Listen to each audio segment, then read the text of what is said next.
Vidéo du 3 juillet 2023. Fervent partisan de Renaissance française, amoureux de la France, ennemi de l'injustice, de la corruption, de l'abus de pouvoir, frères et sœurs de tous bords, de toutes origines, de toutes religions. La France est en feu. Les fois précédentes, la cause était de jeunes qui meurent électrocutés dans un transformateur, des jeunes percutés sur leur moto ou leur scooter, etc., etc. Le 27 juin 2023, à Nanterre, un jeune est tombé sous la balle d'un calibre 9 mm Parabellum, sorti d'un Sig Sauer SP 2022, arme de poing qui équipe la police nationale, entre autres. Mes vidéos depuis 5 ans sont là pour le prouver. J'ai clairement dit qu'un jour pas très lointain, un événement va faire que les forces de l'ordre vont tirer à balles réelles, précisant que je ne pouvais dire si la balle qui allait tuer partirait du côté des insurgés ou de l'autre camp, cher au stupide préfet l'allemand. C'est fait.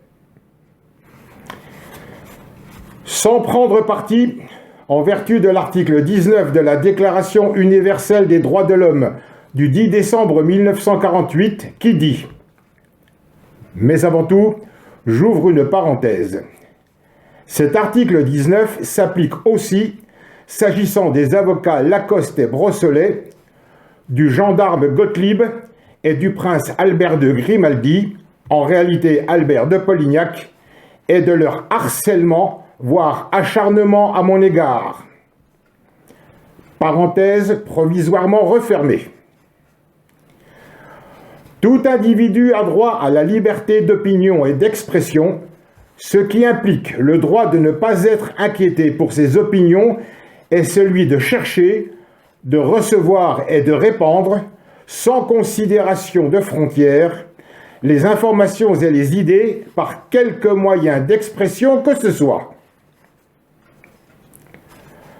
Sans prendre parti, disais-je, au vu des vidéos reçues circulant dans les réseaux, il apparaît que 2 policiers en tenue, des motards de la police nationale, ont rattrapé un individu coincé dans un embouteillage qui avait auparavant refusé d'obtempérer.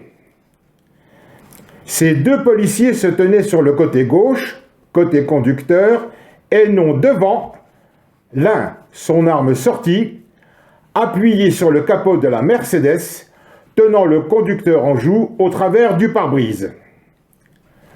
Quels sont les mots qui furent échangés? Les 2 policiers ont donné leur version des faits. Mais l'on sait, une fois la Mercedes arrêtée après avoir percuté un poteau, qu'un individu est sorti par la portière arrière droite, immédiatement mis en joue par un motard, toujours de la police nationale. Ce jeune avait les mains levées, manifestement inoffensif. Pourquoi le policier lui a fait un fauchage de jambes pour le mettre à terre? Je reviens à l'origine du drame et je le dis à nouveau pour que ce soit bien compris, sans prendre parti. Voilà 2 policiers armés face à un adolescent, certes récidiviste quant à ses refus antérieurs coutumiers présumés d'obtempérer, au volant d'une puissante voiture. Que dit l'article L233-1 alinéa 1 du Code de la route, version en vigueur au 2 mars 2017. Le fait pour tout conducteur d'omettre d'obtempérer à une sommation de s'arrêter émanant d'un fonctionnaire ou agent chargé de constater les infractions et muni des insignes extérieurs et apparents de sa qualité est puni d'1 an d'emprisonnement et de 7 500 € d'amende. Force est de constater que les 2 policiers, dont l'un, appuyé sur le capot gauche, je le répète, avait sorti son Sig Sauer et le braquet sur le conducteur, ne peuvent prétendre être en danger en état de légitime défense. Dans ce cas précis, clairement filmé, la voiture ne peut en aucun cas être considérée comme une arme par destination. Au pire, les policiers, bousculés par le brusque démarrage de la voiture, ce qui n'est pas le cas, se seraient retrouvés à terre avec un possible départ de coup de feu non intentionnel. Mais leur vie n'était pas en danger. Au démarrage non en trombe de la voiture, ils se sont juste reculés. L'hypothèse que je ressens est la suivante. L'oligarchie franc-maçonne corrompue au pouvoir depuis 1958 a créé un système criminel qui a généré des voyous sans foi ni loi, mais aussi, dans le même temps, des opposants, des insurgés latents dont les rangs grossissent jour après jour.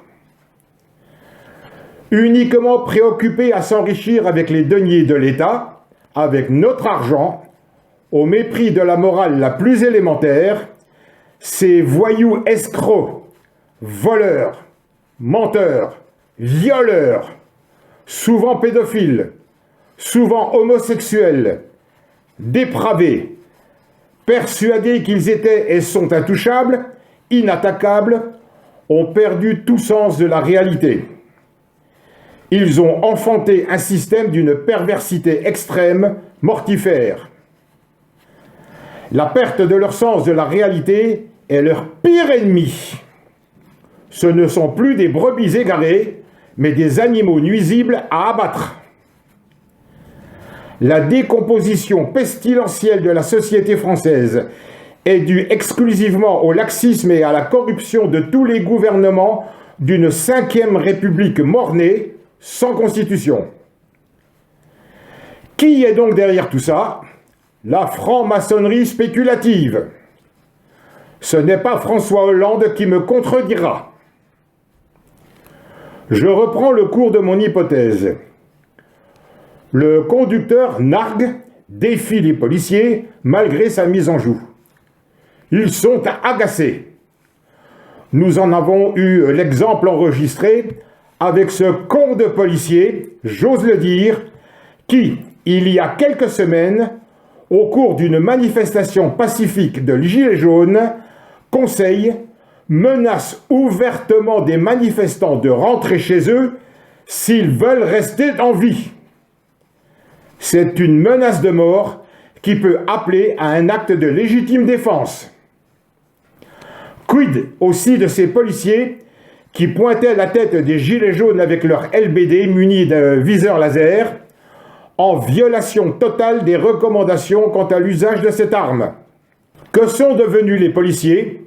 Celui qui a délibérément fait un croche-pied à une femme, celui qui tirait les cheveux d'une femme.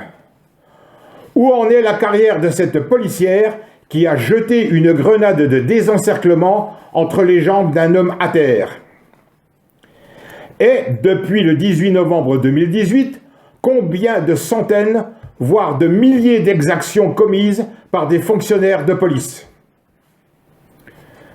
Je reviens à l'affaire de Nanterre. Apparemment, le moteur tournait. Le conducteur démarre, pas en trombe, il a une balle de 9 mm dans le thorax.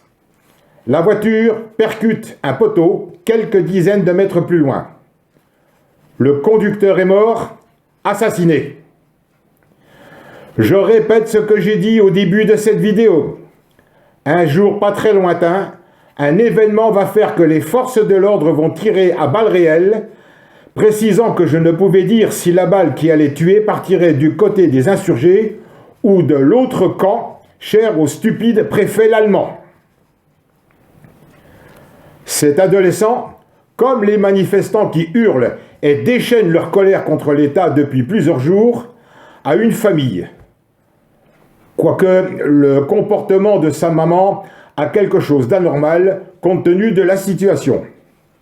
Là n'est pas le problème.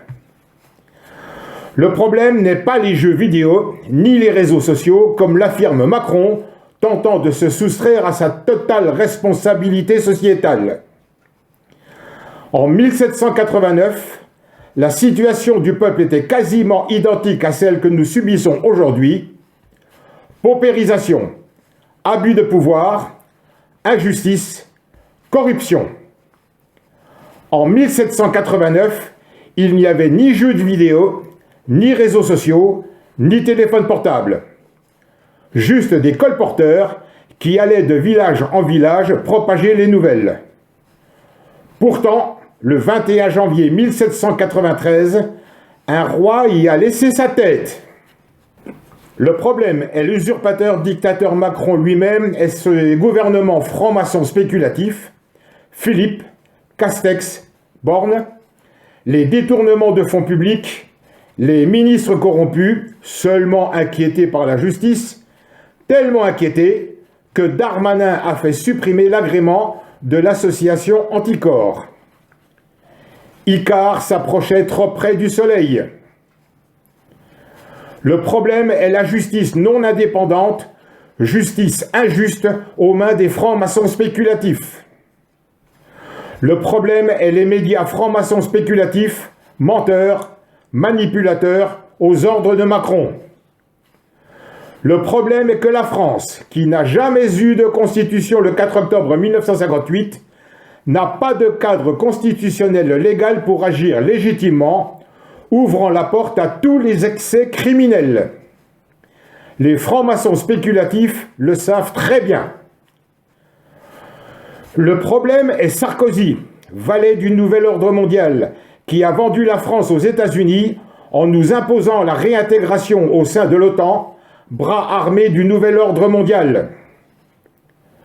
Le problème est Sarkozy, laquais du nouvel ordre mondial qui, nous trahissant, nous a imposé par la force le traité de Lisbonne en décembre 2007, alors que nous avions, en 2005, refusé le texte devant donner une constitution à l'Union européenne. Le problème est que Hollande, faisant publiquement l'éloge de la franc-maçonnerie, tout aussi responsable que Sarkozy, concernant le nouvel ordre mondial, ne s'est pas opposé au décret Valls numéro 2016-1675 du 5 décembre 2016.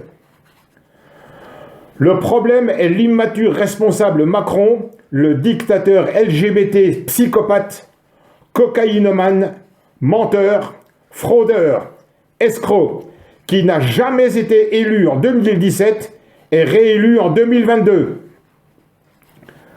Le problème est que des hauts responsables politiques, de droite comme de gauche, sans oublier le centre, souvent élus, souvent énarques francs-maçons spéculatifs, font semblant de croire que nous sommes en démocratie, certes mise à mal, mais en démocratie. Tentant de nous unifier, je les ai alertés à plusieurs reprises. Rien n'y a fait. Le problème est que tous ces gens savent que je suis le seul opposant au dictateur malade mental. Le problème est que ces gens ne se rendent pas compte que mon courage n'a pas d'égal avec leur jérémiade. Ils savent tous que j'ai raison, mais refusent de me rallier pour ne pas perdre leur prébande. Le problème est que ces responsables, qui devront rendre des comptes, refusent implicitement d'admettre que la France n'a pas de constitution. Le problème est que Macron a lâchement éludé mon intervention du 12 septembre 2018 quand je suis allé le chercher à l'Élysée pour le conduire devant un officier de police judiciaire au motif d'usurpation de fonction. L'offre d'une prime de 100 millions d'euros pour son arrestation est la suite logique à mon intervention physique de ce fameux mercredi qui reste gravé dans l'esprit de beaucoup de Français. Le problème est que Macron est un despote psychopathe assassin, escroc pervers, qui abuse d'un pouvoir usurpé.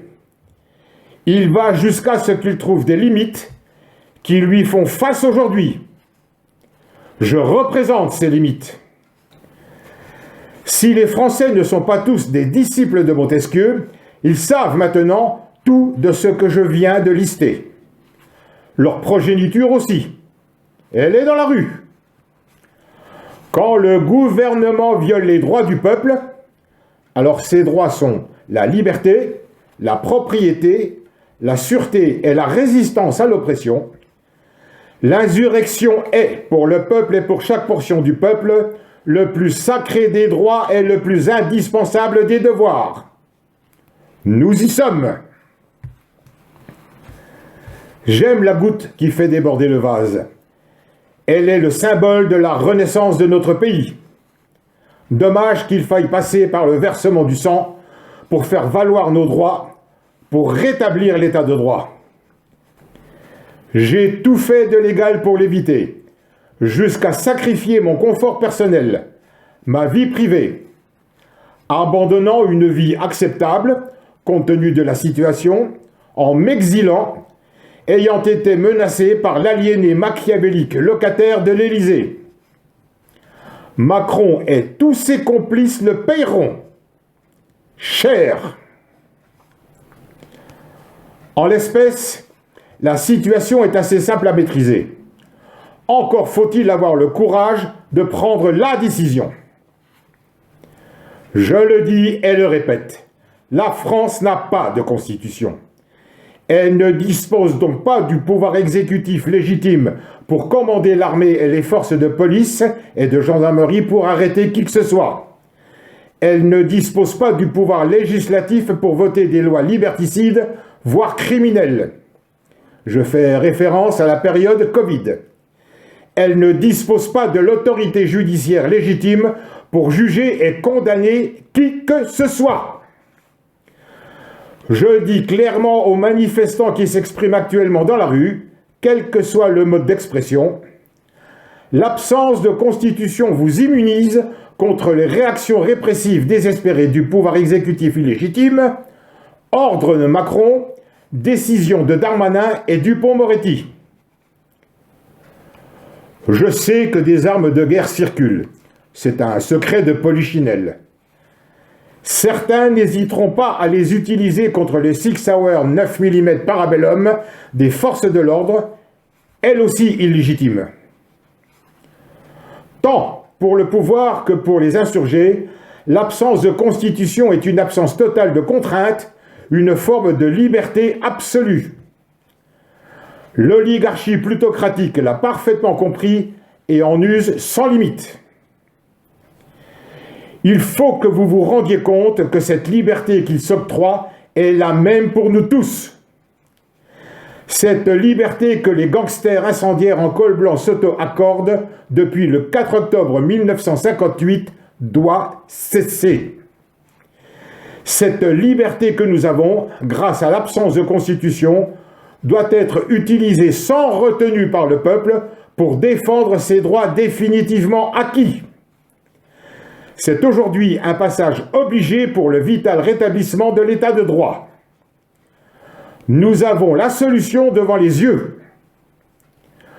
Considérant que la France, dirigée par les francs-maçons spéculatifs qui ont commis un coup d'État silencieux, sournois, n'a pas de constitution, qu'en conséquence, tous ces dirigeants sont des usurpateurs, pouvoir exécutif, pouvoir législatif et autorité judiciaire, que la France est un pays qui va à volo, que l'armée française, censée protéger le peuple, est inscrite aux abonnés absents, raison pour laquelle j'ai fait appel aux instances internationales par voie de vidéo publique, que son peuple est en danger de mort, Renaissance française exige l'intervention des casques bleus pour protéger le peuple.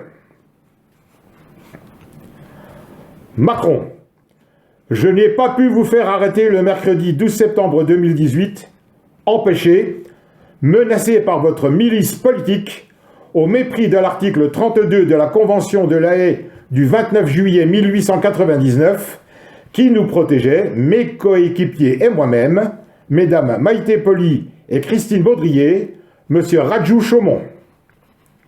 Voici ce que dit cet article de droit international. Est considéré comme parlementaire l'individu autorisé par l'un des belligérants à entrer en pourparlers avec l'autre et se présentant avec le drapeau blanc. Il a droit à l'inviolabilité, ainsi que le trompette, clairon ou tambour, le porte-drapeau et l'interprète qui l'accompagnerait. À l'abri dans votre bunker élyséen, vous avez violé ce droit international. Aujourd'hui, je vous tiens, d'une manière ou d'une autre. L'absence de constitution a permis toute dérive de votre part. Votre tout-répression désespérée en réponse aux attentes du peuple a généré son insurrection. Vos complices sont tout aussi responsables et coupables. L'absence de constitution donne paradoxalement au peuple la légitimité de réagir. L'absence de constitution est l'arme absolue contre ceux-là même qui conduisent les Français à se révolter. L'arroseur arrosé, en quelque sorte. Macron et ses complices corrompus, agissant en bande organisée, devraient être au moins en prison si la justice n'était pas aux mains de l'exécutif. Je ne dis pas merci au colonel 2 étoiles de Gaulle avec son article anticonstitutionnel originel numéro 65 et son ordonnance 58-1270 du 22 décembre 1958, le tout répertorié dans mon livre, ni à Valls, la girouette espagnole naturalisée française en 1982 et son décret numéro 2016-1675. Deux informations datant l'une de la nuit du 30 juin dernier. Dans une ville de la banlieue lyonnaise, des tirs d'armes à feu ont détruit des caméras de vidéosurveillance. Je dis bien des tirs d'armes à feu. L'autre, dans la nuit du 1er au 2 juillet, Lausanne, ville du canton suisse de Vaud, a été le théâtre d'actes insurrectionnels identiques à ce qui se passe en France. Les réseaux sociaux sont d'un grand secours pour le rétablissement de l'état de droit. Darmanin l'a compris et cherche à les étouffer. Le nazi nostalgique de Davos l'a lui aussi compris, en reconnaissant que les réseaux ont fait dérailler sa machine infernale de malade mental. Je suis aussi conscient que la réaction de la rue gêne, perturbe certains trafics lucratifs. Mais là encore, c'est le laxisme criminel de l'ensemble de tous les gouvernements depuis le premier, le 9 janvier 1959, celui de Michel Debré, jusqu'à aujourd'hui, celui d'Elisabeth Borne, qui a généré cette amplification, aggravation de cette économie parallèle illégale mortifère, situation dont mes contemporains en font les frais au prix fort. Ayant constamment présent à l'esprit le fait que je veux éviter un bain de sang, espérant, sans y croire, que le camp de Macron et ses sbires soit dans la même disposition que moi, je m'adresse aux politiciens de tous bords. Ne venez pas vous plaindre de ce qui va vous arriver par votre seule faute, votre seule responsabilité. Vous saviez, tous, concernant l'absence de constitution. Vous avez préféré vous allier à l'ennemi de l'intérieur franc-maçon, téléguidé par Jacques Attali depuis le 10 mai 1981, début de l'ère plus que néfaste mitterrandienne. La gamelle de la République est juteuse pour celles et ceux qui vivent à ses crochets, à nos crochets, à mes crochets. Ça fait 7 trop longues années que je vous alerte. En vain.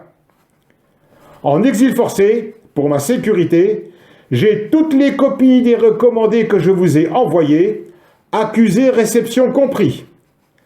Ces précieux documents sont disséminés de par le monde.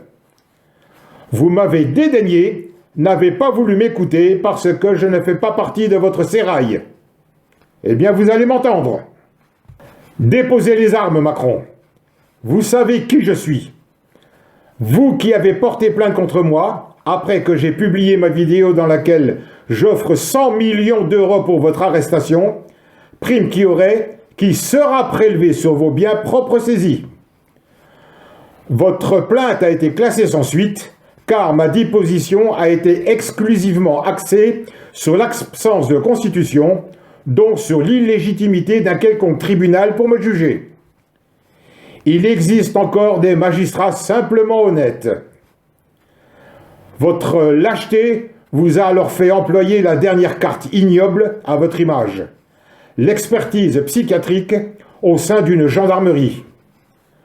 N'étant pas tombé avec la rosée de ce matin, j'ai devancé votre imbécilité. Vous êtes réellement faisandé dans votre tête, Macron. Demain, la semaine prochaine, le mois prochain, je ne sais pas. Mais c'en est bientôt fini pour vous de vos rêves de nouvel ordre mondial génocidaire. Constituez-vous prisonnier, Macron. Une fois l'état de droit rétabli et le quatrième pouvoir du peuple réellement souverain instauré, il en sera tenu compte au cours de votre procès et celui de l'ensemble de vos complices.